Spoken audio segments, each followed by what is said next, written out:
Assalamualaikum warahmatullahi wabarakatuh.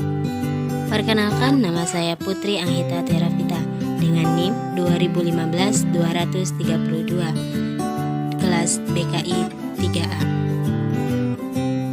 Video kali ini akan membahas tentang 3 teknik umum yang digunakan selama proses konseling individual.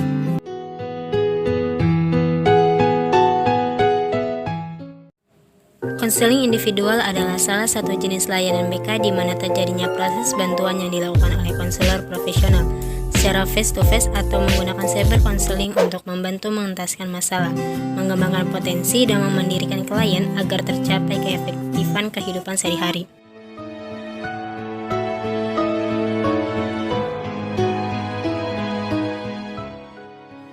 Pertanyaan terbuka adalah pertanyaan yang menghendaki jawaban lebih panjang, lebih luas, lebih lengkap, lebih dalam, dan lebih sempurna terhadap hal yang ditanyakan. Tujuan dari penggunaan pertanyaan terbuka: 1. Agar klien dapat mengungkapkan permasalahan yang dialaminya secara panjang lebar. 2. Agar konselor dapat mendalami masalah yang sedang dialami klien. 3. Agar konselor dapat mengetahui secara mendalam sikap kliennya. 4. Agar pembicaraan lebih terpusat pada masalah klien. Pertanyaan-pertanyaan yang disarankan. Pertama, membantu memulai wawancara. Pertanyaan yang digunakan dalam wawancara seperti, apa yang akan saudara bicarakan hari ini? Bagaimana keadaan saudara sejak pertemuan terakhir kita? Kedua, membantu klien menguraikan masalahnya. Pertanyaan yang biasa digunakan yaitu, cobalah saudara menceritakan lebih banyak lagi tentang hal itu. Bagaimana perasaan saudara pada saat kejadian itu?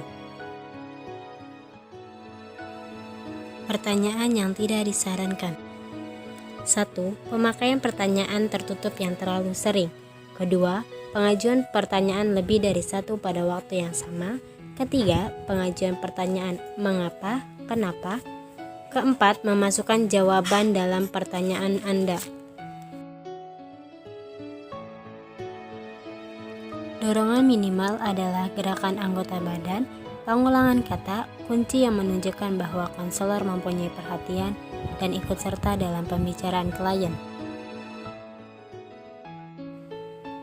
Tujuan dari penggunaan dorongan minimal: agar klien terus berbicara dan dapat mengarah agar pembicaraan mencapai tujuan. Bentuk dorongan minimal ada 2. Yang pertama, verbal, yaitu dengan menggunakan kata-kata seperti ya, terus, lalu, ibumu, dan sebagainya. Yang kedua, non-verbal, yaitu dengan menggunakan isyarat atau bahasa tubuh lainnya, seperti anggukan, senyuman, dan sebagainya. Waktu penggunaan dorongan minimal adalah selama proses konseling berlangsung. Pada saat-saat yang tepat, saat yang tepat adalah saat klien berhenti berbicara atau klien tertegun. Klien menoleh pada konselor, juga pada saat penafsiran. Refleksi. Refleksi adalah memantulkan kembali apa-apa yang dirasakan dan dipikirkan oleh klien. Tujuan refleksi. Yang pertama, agar klien merasa bahwa konselor benar-benar sedang berusaha memahami apa yang dikatakan klien.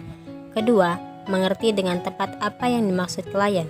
Ketiga, konselor menerima klien apa adanya. 4. Menumbuhkan kesan yang lebih mendalam pada klien tentang dirinya. Kelima, memudahkan klien memperoleh pengenalan dan pemahaman diri yang lebih menyeluruh. Refleksi. Refleksi O, yaitu refleksi yang tidak ada kelanjutannya. Konselor merefleksi isi pembicara klien atau perasaannya, namun tidak terlalu penting oleh klien.